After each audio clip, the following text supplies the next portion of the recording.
சத்தம் வல்லமை உள்ளது, கர்த்தரின் சத்தம் மகத்துவம் உள்ளது. திரண்ட தண்ணீர் மேல் ஜலப்பிரவாகம் மேல் கர்த்தரன் முழங்குகிறார். அல்லேலூயா. கர்த்தருக்கு பிரியமானவர்களே, இன்று நாம் தேவ வரத்தை அனல் மூட்டு என்ற தலைப்பில் பார்க்க போகிறோம். அதற்கான வேத பகுதி அப்போஸ்தலனாகிய பவுல் தீமோத்தேயுக்கு எழுதின 2ஆம் நிருபம் 1 அதிகாரம் 6ஆம் வசனம் 7ஆம் வசனம். இது நிமித்தமாக நான் உன்மேல் என் கைகளை வைத்ததினால் உனக்கு உண்டான தேவ வரத்தை நீ அனல் மூட்டி எழுப்பி விடும்படி உனக்கு நினைப்பூட்டுகிறேன். தேவன் நமக்கு பயமுள்ள ஆவியை கொடாமல் பலமும் அன்பும் தெளிந்த புத்தியும் உள்ள ஆவியையே கொடுத்திருக்கிறார். இந்த பகுதியில் பவுல் தீமோத்தேயுக்கு எழுதுகிறார். எபேசு பட்டணத்தில் போய் சபையில் தலைவர்களை உருவாக்க வேண்டும், நியமிக்க வேண்டும். அங்கே இருக்கிற தவறான போதனைகளை கண்டித்து சரியான உபதேசத்தில், ஆரோக்கியமான உபதேசத்தில் அந்த சபையாரை ஸ்திரப்படுத்த வேண்டும் என்று அனுப்பப்பட்டவன் தீமோத்தேயு. பவுலால் அனுப்பப்பட்டான். முதல் நிருபத்தில் நியமிக்கிறதுக்காக சில வரைமுறைகளை அவர் எழுதி கொடுத்திருந்தார். ஆனால் அங்கே போய் சூழ்நிலை சரியாகவில்லை. அதனால் பவுல் ரோமாபுரி சிறையிலேருந்து விடுதலையான போது திரும்பவும் எபேசு சபைக்கு வருகிறார். அங்கே எதிர்ப்பு உண்டாகிறது. 2ஆம் முறையாக திரும்பவும் பவுலை சிறையில் பிடித்து கொண்டு போகிறார் ரோமாபுரி. அப்போ அவர் எழுதுகிறார், இந்த லெட்டர் எழுதுகிறார். தீமோத்தேயு ஒரு பயந்த நிலைமையில் இருக்கிறாப்புல. ஐயோ, போராட்டம் இருக்குது, எதிர்ப்பு இருக்குது, உபத்திரவம் இருக்குது, எதிர்க்கிறவர்கள் இருக்கிறார்கள், பவுலையே சிறையில் திரும்ப போட்டுட்டாங்களே அப்படின்னு ஒரு பயந்து, எதிர்ப்பு நிமித்தம், உபத்திரவத்தின் நிமித்தம் ஒரு தயங்கின ஒரு நிலையில் இருக்கும்போது அவர் சொல்லுகிறார், பவுல், நீ இந்த பயந்த சுபாவத்தோடு எதுவுமே செய்யாமல் இருக்காத, உன்னுடைய ஊழியத்தை நிறைவேற்று. அதற்கு அவர் சொல்லுகிறார், நாங்கள் கைகளை வைத்தபோது உனக்கு உண்டான தேவ வரத்தை நீ அனல் மூட்டு என்று சொல்லுகிறார். அனல் மூட்ட வேண்டும் அப்படின்னு சொல்லும்போது கட்டையை வச்சு நெருப்பு உண்டாக்கியிருந்தாங்கன்னா கொஞ்ச நேரம் நல்லா எரியும். அதுக்கப்புறம் கொஞ்ச நேரம் போனோன்னா அந்த தீ மங்கி எரிய ஆரம்பிக்கும். அப்போ என்ன பண்ணுவாங்கன்னா, அங்கே இருக்கிற கங்கெல்லாம் குத்தி விட்டுட்டு வேணா எக்ஸ்ட்ரா கட்டை வைக்கணும் வச்சுட்டு ஊதுவாங்க. இல்லைன்னா ஒரு அட்டை இல்லைன்னா விசிறி வச்சு வீசும்போது திரும்பவும் கொழுந்து விட்டு எரியும். அதே மாதிரி இங்கே சொல்லுகிறார், உன்னுடைய அனல் குறைந்து இருக்கிறது, நீ அதை திரும்ப அனல் மூட்டு என்று சொல்லுகிறார். இன்னைக்கு ஆண்டவர் உங்களோடு பேசி கொண்டு இருக்கிறார். உங்களுக்கு இருக்கிற வரத்தை, தேவ வரத்தை அனல் மூட்டி அவருக்காக நீங்கள் செயல்பட ஆரம்பிக்க. காரணங்கள் இருக்கலாம், ஆனால் இன்றைக்கு தேவன் உங்களோடு பேசுகிறார். அந்த காரணங்கள்லாம் சாக்கு போக்கு சொல்லி சோர்ந்து போயிருக்காம உங்களுக்கு இருக்கிற தேவ வரத்தை அனல் மூட்டி அவருக்காக பிரகாசிக்க ஆரம்பிங்க. முதலாவது நாம் அறிந்திருக்க வேண்டிய ஒரு காரியம் என்னன்னா, நம் ஒவ்வொருவருக்கும் வரம் இருக்கிறது. இங்க பவுல் சொல்லுகிறார் தீமோத்தேயுக்கு 6ஆம் வசனத்தில், நான் உன்மேல் கைகளை வைத்ததினால் உனக்கு உண்டான தேவ வரத்தை நீ அனல் மூட்டு. இதே காரியத்தை 1 தீமோத்தேயு 4:14 சொல்லும்போது, சபையார் எல்லாரும், மூப்பர்கள் எல்லாரும் அவன் மேல் கைகளை வைத்து தீர்க்கதரிசனம் சொல்லும்போது அவன் அந்த வரத்தை பெற்றுக்கொண்டான். இது இந்த ஊழியத்தை செய்யும்படியாக தீமோத்தேயுக்கு கொடுக்கப்பட்ட ஒரு ஆவிக்குரிய வரம், போதிக்கிற வரமாக இருக்கலாம், அல்லது ஒரு சபையை நடத்துகிற ஒரு மெய்ப்பனுடைய திறன், லீடர்ஷிப் கிஃப்டாக இருக்கலாம், பிரசங்கிக்கிற ஒரு வரமாக இருக்கலாம். என்ன வரமாக இருக்கோ ஒரு வரத்தை கொடுத்து கர்த்தர் அந்த ஊழியத்துக்கு என்று அனுப்புகிறார். அது தீமோத்தேயுக்கு தானே அப்படின்னு நினைக்காதீங்க. அவருடைய ராஜ்யத்தில் இருக்கிற ஒவ்வொருவருக்கும் ஒரு அழைப்பு உண்டு. அந்த அழைப்பு இருக்கிறது என்றால் அதற்கென்று தேவையான யுக்திகள், டூல்ஸை, கருவிகளை தருகிறார். அதை தான் வரம் என்று வேதம் சொல்லுகிறது. 1 பேதுரு 4:10 சொல்லப்படுகிறது, அவனவனுக்கு கிருபையினால் உண்டாயிருக்கிற வரத்தின்படி ஒவ்வொருவரும் மற்றவர்களுக்கு பணிவிடை சேவை செய்யணும், ஊழியம் செய்ய வேண்டும். ஒரு சிலருக்கு தான் அப்படின்னு இல்லை, பாஸ்டருக்கு, இவாஞ்சலிஸ்டுக்கு, தீர்க்கதரிசி அப்படின்னு ஒரு சில சபையில் விரல் விட்டு எண்ணக்கூடியவர்கள் மாத்திரம்தான், இல்லை ஒரு 100ல் ஒரு 10 பேர் மாத்திரம்தான் ஊழியம் செய்வாங்கன்னு இல்லை. ஒவ்வொருவரும் அந்தகார இருளு நின்று அவருடைய ஆச்சரியமான ஒளியினிடத்துக்கு வரவழைக்கப்பட்ட ஒவ்வொருவரும் அவருடைய புண்ணியங்களை அறிவிக்கும்படி நாம் அழைக்கப்பட்ட, தெரிந்து கொள்ளப்பட்ட அவருடைய ஜனமாக இருக்கிறோம், ஆசாரிய கூட்டமாக இருக்கிறோம். நீங்கள் இயேசுவை ஏற்றுக்கொண்டு அவருடைய ராஜ்யத்தில் பிரவேசித்திருந்தால், இயேசுவை விசுவாசிப்பதனால் அவருடைய பிள்ளைகள் ஆகும்படி நமக்கு அதிகாரம் கொடுக்கப்பட்டிருக்கிறது. அவருடைய பிள்ளைகள் என்று அவருடைய ராஜ்யத்தில் நாம் இருக்கிறதா என்றால் நமக்கு ஒவ்வொருவருக்கும் ஒரு அழைப்பு இருக்கிறது. அவருடைய புண்ணியங்களை அறிவிக்கும்படி நாம் அழைக்கப்பட்டிருக்கிறோம். எல்லாரும் மேடையார்னு எல்லாரும் டிவியில் இருக்கணும் அப்படின்னு அவசியம் கிடையாது. ஆனால் ஒவ்வொருவருக்கும் ஒரு அழைப்பு இருக்கிறது. கர்த்தர் ஒரு வேலையை வைத்திருக்கிறார். அந்த வேலையை செய்ய வேண்டும் என்று கர்த்தர் இந்த நேரத்தில் உங்களோடு பேசிக்கொண்டு இருக்கிறார். ரோமர் 12:6 வாசிக்கிறோம், கிருபையினாலே ஒவ்வொருவருக்கும் வரங்களும் கொடுக்கப்பட்டிருக்கிறது. அழைப்பு இருக்கிறதுனா வரமும் கொடுக்கப்பட்டிருக்கு. எலக்ட்ரிஷியன் அப்படின்னு கூப்பிட்டு ஒரு வேலை கொடுத்தாங்கன்னா அந்த எலக்ட்ரிஷியனுக்கான கருவிகள், டெஸ்டரோ மற்ற காரியங்கள்லாம் கொடுப்பாங்க. கொடுக்காம எலக்ட்ரிஷியன் என்ற ஒரு அழைப்பு இருக்காது. அதே மாதிரி நம் ஒவ்வொருவருக்கும் ஒரு அழைப்பு இருந்தால் அதுக்குரிய வரங்களை தேவன் தந்திருக்கிறார். அந்த வரங்கள் நம்ம செயல்படுவதற்காக பரிசுத்தாவின் நிறைவையும் தந்திருக்கிறார். பரிசுத்தாவின் திரியேக தேவனில் ஒருவனாகிய பரிசுத்த ஆவியானவர் நமக்குள்ளாக வாசம் செய்கிறார். நம்மை போதித்து, நம்மை உந்தி, நம்மை நடத்துகிற தேவனாய் இருக்கிறார். ஆலோசனை சொல்லி நமக்காக பரிந்து பேசுகிற தேவனாய் இருக்கிறார். எனக்கு அந்த வரங்கள்லாம் இருக்கணுமா, நான் இன்னும் வளரலையே, இன்னும் தகுதிப்படலையே அப்படின்னு நினைக்காதீங்க. உங்களுடைய பக்தியினாலேயோ உங்களுடைய மற்ற எந்த அர்ப்பணிப்பு கிரியைகளினாலேயோ உங்களுக்கு வரன் கொடுக்கப்படவில்லை. வேதம் சொல்றது, இப்போ வாசித்த வசனத்தின்படி கிருபையினாலே நமக்கு வரன் கொடுக்கப்படுகிறது. நாம் சம்பாதித்த ஒரு காரியம் இல்லை, தேவன் அவருடைய தயவினாலே நமக்கு அந்த வரத்தை கொடுத்திருக்கிறார். ஒரு யோசிச்சு பாருங்களேன், இந்த மரத்தெல்லாம் அறுக்கிறதுக்குன்னு ஒரு ரொம்ப மாதிரி இப்போலாம் மிஷினில் இருக்குல்ல, ஆன் பண்ணி விட்டாலே அது அடிகரன்னு மரத்தை அறுத்து விட்டுரும். ஆனால் தன்னிடத்தில் அந்த இருக்கிற வரம் என்ன என்பதை தெரியாமல், அது ஏதோ ஒரு செயின்ஸா இருக்கே, இது என்னன்னே தெரியாமல் சும்மா கையில் மரத்தை அறுக்கிற மாதிரி அந்த மிஷினை யூஸ் பண்ணி இப்படி கையால் பண்ணிட்டு இருந்தால் எப்படி இருக்கும்? அதே மாதிரி தான் இன்னைக்கு அநேக கிறிஸ்தவர்கள் தன்னிடத்தில் இருக்கிற தேவ வரம் என்ன என்பது தெரியாமல், அறியாமல், அவர்கள் சுய பிரயாசத்தினால நான் தேவனுக்காக எதையாவது செய்யணும்னு பிரயாசப்பட்டு கொண்டு இருக்கிறீர்கள். இல்லை, கர்த்தர் இன்னைக்கு உங்கள்கிட்ட பேசிக்கிற காரியம் என்னன்னா, உங்களுக்கு ஒரு அழைப்பு இருக்கிறது, உங்களுக்கு என்று வரங்கள் இருக்கிறது. அதை நாம் அறிந்து கொண்டு அதை அப்பியாசிக்க பழக வேண்டும்.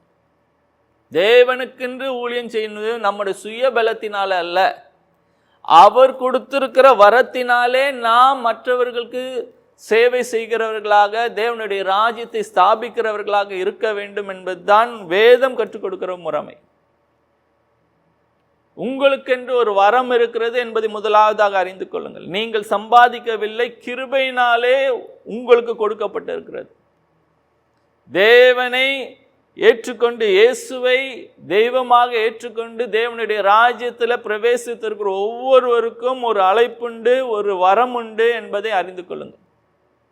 அந்த வரத்தை நீங்கள் அறிந்து கொண்டால்தான் அதில் செயல்பட முடியும். ஒரு சிலர் அந்த வரத்தை அறிந்து கொண்டு ஒரு காலத்தில் செயல்பட்டு இருக்கலாம்.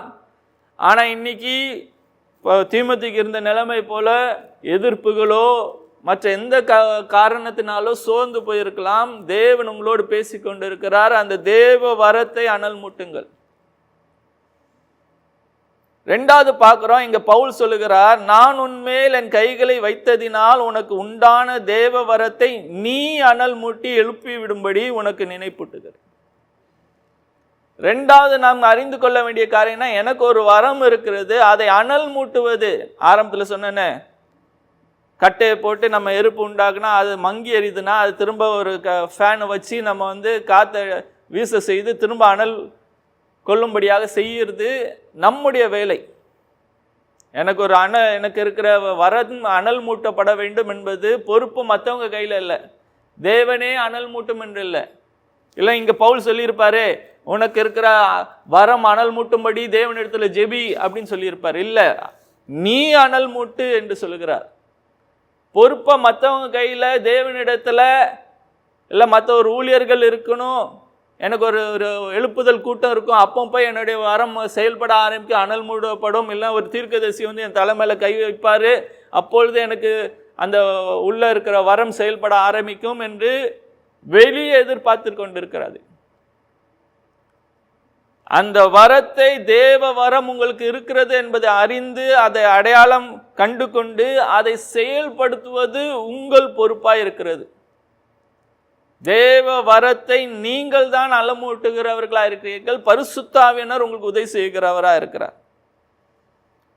இந்த வரத்தை இங்க தீமோத்தேயு போல அந்த பயந்த சுபாவத்தினாலே நீங்கள் செயல்படுத்தாமல் நிராகரித்து கொண்டிருக்கலாம். எதிர்ப்போ உபத்திரவங்களின் நிமித்தம் நீங்கள் பயந்து நான் வரத்தில் செயல்படாமல் இருக்கிறேன் அப்படின்னு சொல்லலாம்.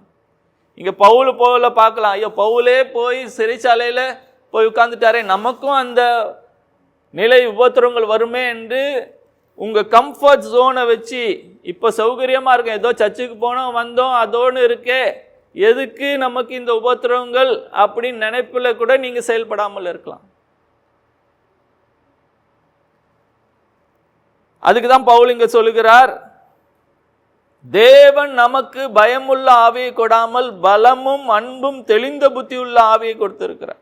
இந்த வரத்தை நான் எப்படி அனல் மூட்டுவது, ஏன் பொறுப்பு என்று சொல்லும்போது நான் என்ன செய்ய வேண்டும், எனக்குள்ளாக இருக்கிற ஆவிக்குரிய வரம் செயல்படுவதற்கு நான் என்ன செய்ய வேண்டும் என்றால், முதலாவதாக அனல் மூட்டுவதற்கு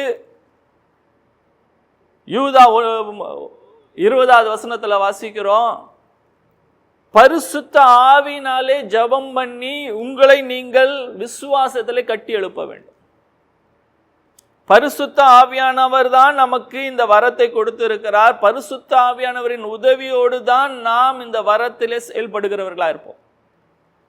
ஆவியிலே நிரம்பி ஜெபிக்கிறவர்களாக இருந்து நம்முடைய விசுவாசம் கட்டப்பட வேண்டும்.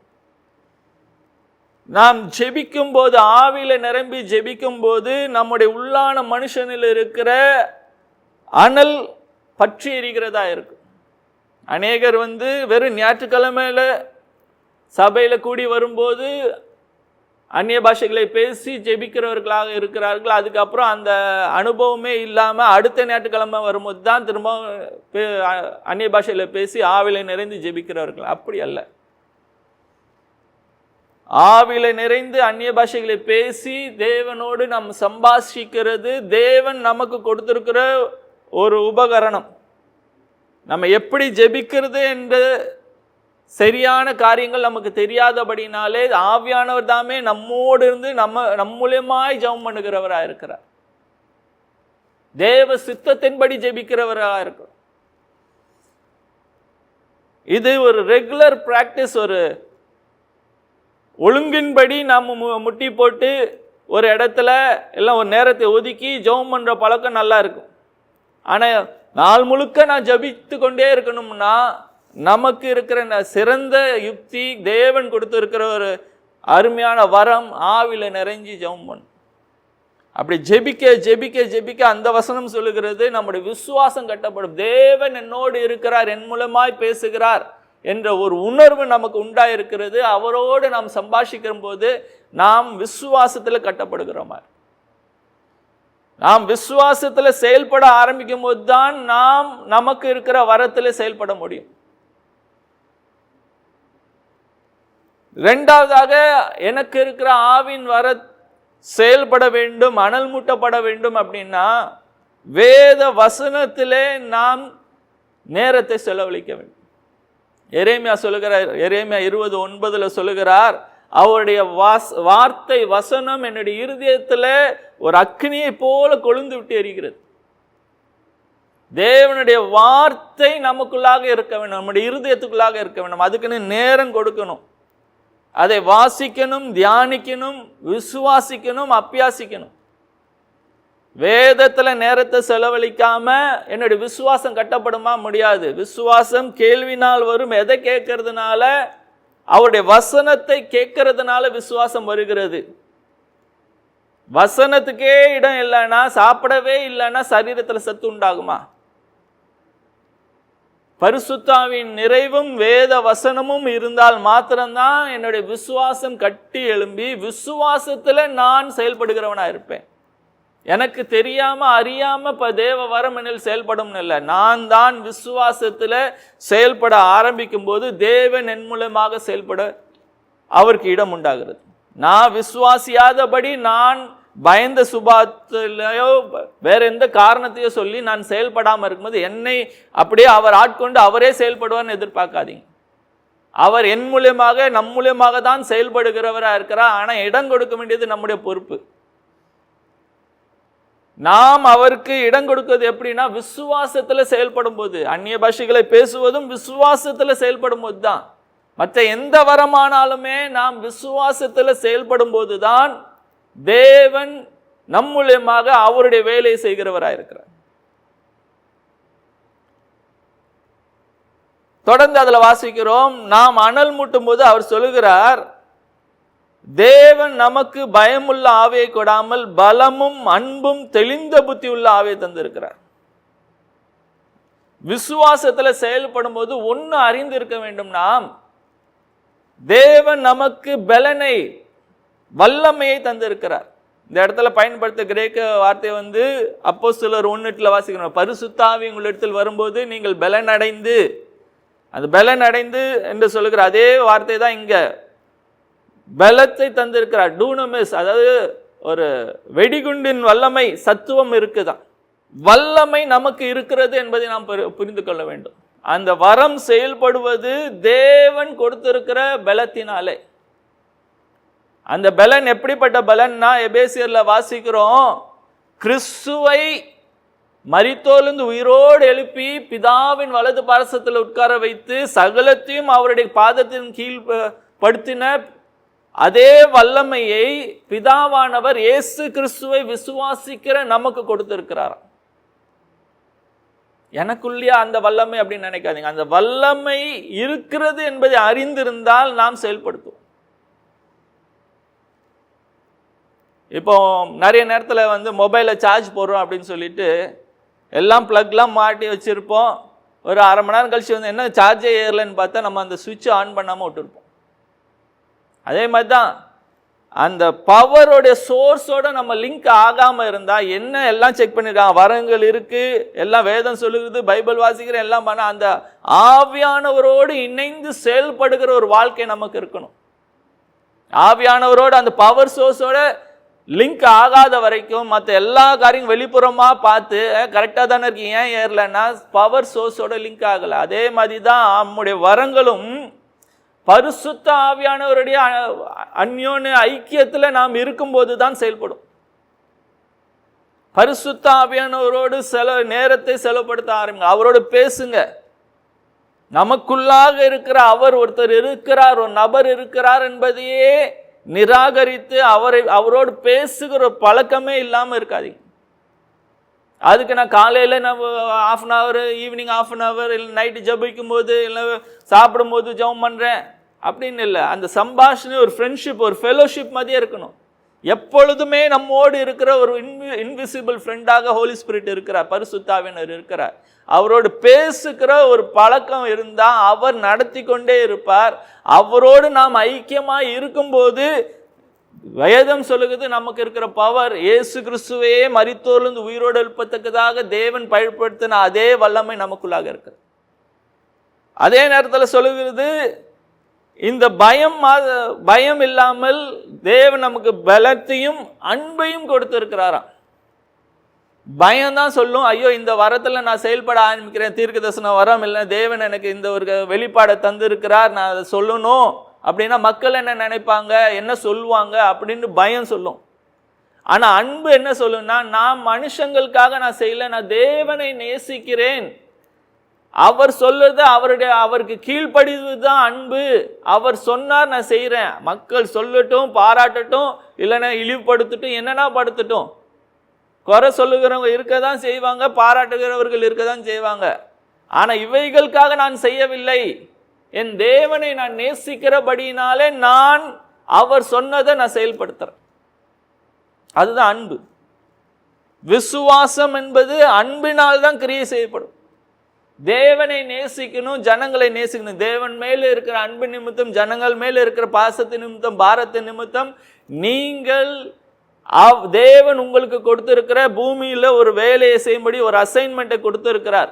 அதை நிறைவேற்ற பிரயாசப்படுவீர்கள். எனக்கும் அதுக்கு சம்பந்தமே இல்லை. நான் வந்தேன், காலையில் சாப்பிட்டேன், கொண்டேன், வேலைக்கு போனேன், சம்பாதிச்சேன். சண்டே நான் சர்ச்சு போய் அட்டெண்டன்ஸ் கொடுத்துட்டேன். காலையில் மற்றவங்க போல இல்லை, நானும் பைபிள் வாசிக்கிறேன், ஜெபம் பண்ணுறேங்க. ஆனால் தேவன் என்னை எதுக்கு பூமியில் வைத்து இருக்கிறார், அவருடைய நோக்கம் என்ன, என்னை கொண்டு என்ன செய்ய விரும்புகிறார், அந்த காரியத்திலலாம் நான் தலையிட விரும்பலை. டிஸ்டர்ப் பண்ணாதீங்க. அது பாஸ்டர்ஸ் பார்த்துப்பாங்க, ஊழியர்கள் பார்த்துப்பாங்க.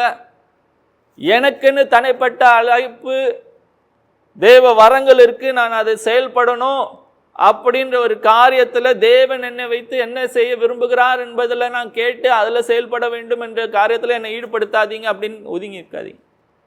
தேவனை நேசிக்கிறவர்களாக இருந்தால் அவரை பிரியப்படுத்த விரும்புவீர்கள். அவரை பிரியப்படுத்துறது என்னன்னா, அவர் உங்களுக்கு சொன்னதை நீங்க செய்யணும்.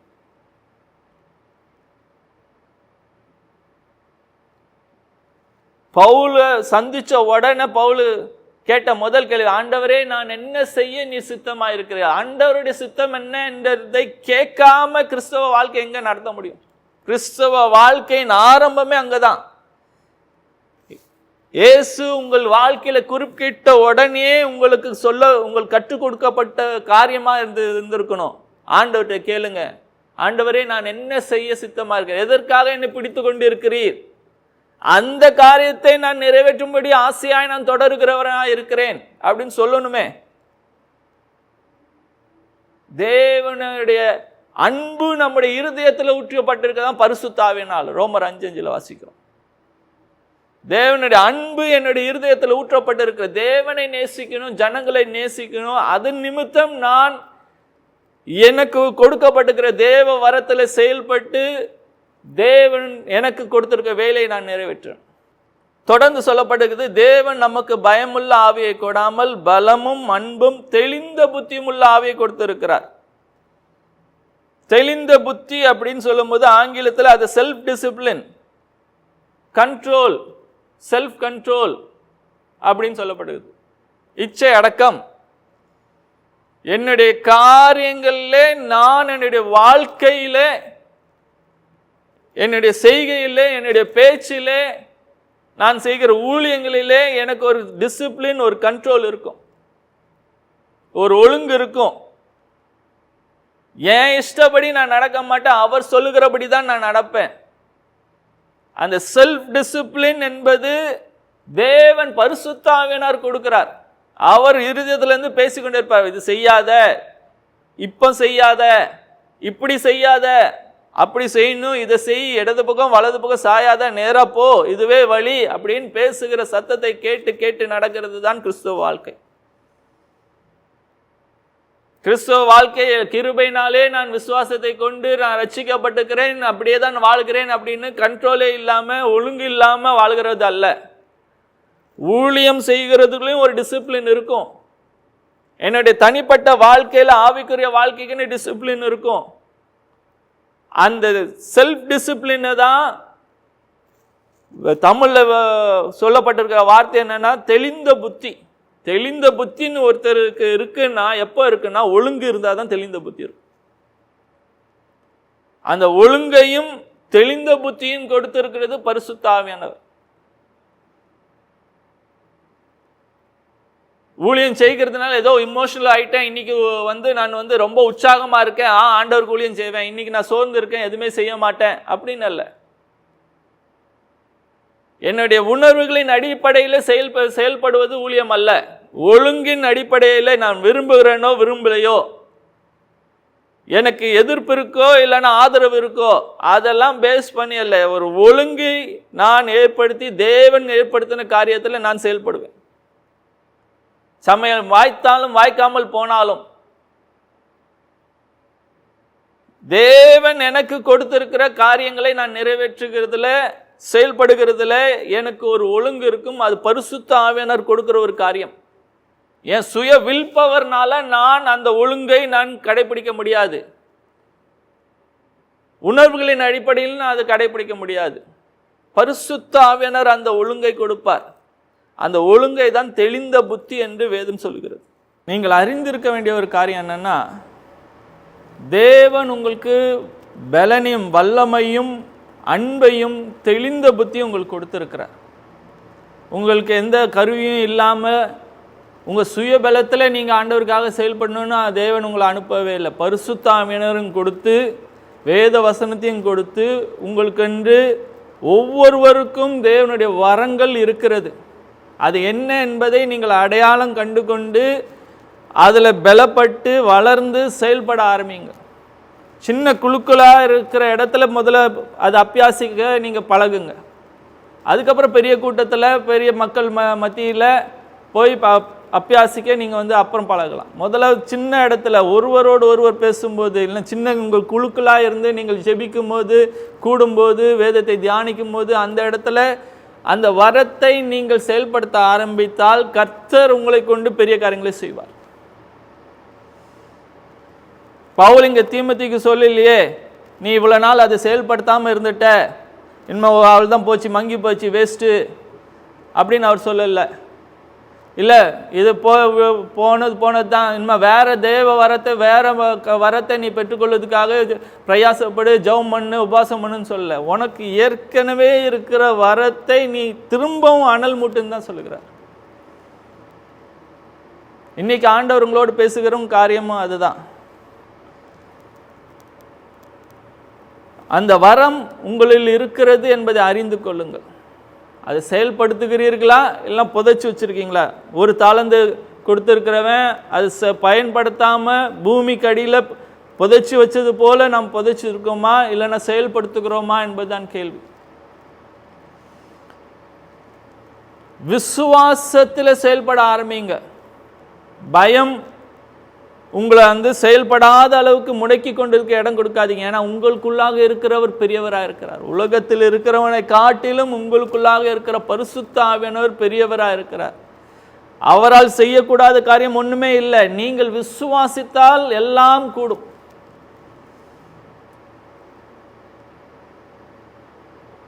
ஆனால் அந்த வரத்தை செயல்படுத்துவது இல்லைன்னா அணைய விடுவது உங்கள் கையில் இருக்கு. தேவன் இந்த நாளிலே உங்களோடு பேசி இந்த வார்த்தை அனுப்புவானா உங்களை கொண்டு பெரிய காரியங்களை செய்ய வேண்டும் என்று தேவன் திட்டம் வைத்திருக்கிறார். ஆனால் எவ்வளவு நாட்கள் தான் நீங்கள் செயல்படாமல் முடங்கி கொண்டிருப்பீர்கள்? உங்களுக்கு இருக்கிற தேவ வரத்தை அனல் மூட்டுங்கள். உலக யுத்தம், 2வது உலக மகா போரில் ஐரோப்பாவில் ஒரு ஒரு சபையில் இந்த குண்டு வெடிப்புகள்னால நிறைய பாதிப்பு உண்டாயிருந்தது. அப்போ அங்கே ஒரு விக்கிரகம், வேதம் நம்மை விக்கிரகங்கள்லேருந்து வெளியே வரணும், சிலைகளை வழிபடக்கூடாது என்று தான் சொல்லுகிறது. ஆனால் அவர்கள் செய்த ஒரு காரியத்தை குறித்து இங்கே சொல்லுகிறேன். அங்கே இயேசுவின் சொரூபத்தை ஒன்று வைத்திருந்தார்கள். அதில் அந்த சிலையில் இருக்கிற கைகள்லாம் உடஞ்சி போச்சு அந்த பாதிப்பில். அப்போ அந்த சபையாரெலாம் யுத்தம்லாம் முடிஞ்சதுக்கப்புறம் திரும்ப அந்த இயேசுவின் கைகளை திரும்ப அந்த சிலையில் பொருத்துவோம், செயல்படுத்துவோம் அப்படின்னு அவங்க செய்யும்போது கடைசியில் நிறைய பேச்சுவார்த்தையிலேருந்து இல்லை வேண்டாம், இருக்கிறது அப்படியே வைப்போம், ஒரிஜினலில் அப்படியே வச்சுருவோம் அப்படின்னு வச்சுட்டு அதுக்கு கீழே ஒரு பலகை எழுதி வச்சுருக்காங்க. அதுதான் அவங்களை மையப்படுத்தி காமிக்கிறேன். அவங்க என்ன சொன்னாங்களாம், எழுதி வைத்திருக்கிற காரியம் என்னென்னா, கிறிஸ்துவுக்கு உங்களை அல்லாமல் வேறு கரங்கள் இல்லை, அவருக்காக செயல்படும். நாம் தான் தேவன் பூமியில செயல்படுவதற்கு அவருடைய கரங்களாக, கால்களாக, வாயாக இருக்கிறோம். தேவன் தானாய் செயல்படுவார், தம்முடைய சரீரமாகிய சபை மூலமாக செயல்படுகிறார். தேவனுடைய கரங்களாக இருந்து நீங்கள் செயல்பட ஆயத்தமா? இன்னைக்கு அவருக்காக செயல்படுங்கள். உங்களுக்கு இருக்கிற தேவ வரத்தை அனல் மூட்டுங்கள் என்று தேவன் இன்று உங்களோடு பேசுகிறார். உங்களுக்காக நான் ஜெபிக்கிறேன். தகப்பனே, இந்த நாளிலும் உம்முடைய சத்தத்தை கேட்ட ஒவ்வொருத்தருக்காக செபிக்கிறேன் ஆண்டவர். அவர்களுக்குள்ளாக ஒரு தேவ வரம் இருக்கிறது என்பதை அவர்கள் அறிந்து அதை அடையாளம் கண்டு கொள்ள உதவி செய்யும். நீர் அழைத்த அழைப்பிலே நின்று தேவனுடைய ராஜ்யத்தை கட்டுகிறவர்களாக அவர்கள் இருக்கட்டும் ஆண்டவரே. ஆண்டவரே, அவர்களுக்குள்ள இருக்கிற ஆவி பயமுள்ள ஆவி அல்ல, பலமும் அன்பும் தெளிந்த புத்தி உள்ள ஆவி என்பதை அறிந்து உமக்காக செயல்பட நீர் உதவி செய்யும். உலகத்திலே வெளிச்சமாக, உலகத்துக்கு உப்பாக அவர்கள் இருக்க உதவி செய்வீரார். அவர்களை கொண்டு நீர் செய்ய நினைத்த பெரிய காரியங்களை செயல்பட, அவர்களை கொண்டு நீர் செய்ய நினைத்த பெரிய காரியங்களை செயல்படுத்த, விசுவாசத்தில் செயல்பட அவர்களுக்கு உதவி செய்யுங்க. ஆவியானவரே, நீ இந்த நாளிலே கொடுத்த வார்த்தை அவர்களிலே கிரியை செய்து உமக்காக இன்னிலிருந்து அவர்கள் பிரகாசிப்பார்களாக நடத்தும். இயேசு நாமத்தில் கேட்கிறேன் நல்ல பிதாவே. God bless you. For contact J. Seelan Paul Ministries, contact number 97907529795. Mail ID wordofgod.paul@gmail.com. J. Seelan Paul Ministries வழங்கிய நற்செய்தி உங்களுக்கு பிடிச்சிருந்தா மறக்காம இந்த சேனலை லைக் பண்ணுங்க, ஷேர் பண்ணுங்க, சப்ஸ்கிரைப் பண்ணுங்க. கீழே இருக்க பெல் ஐக்கானை கிளிக் பண்ணுங்க.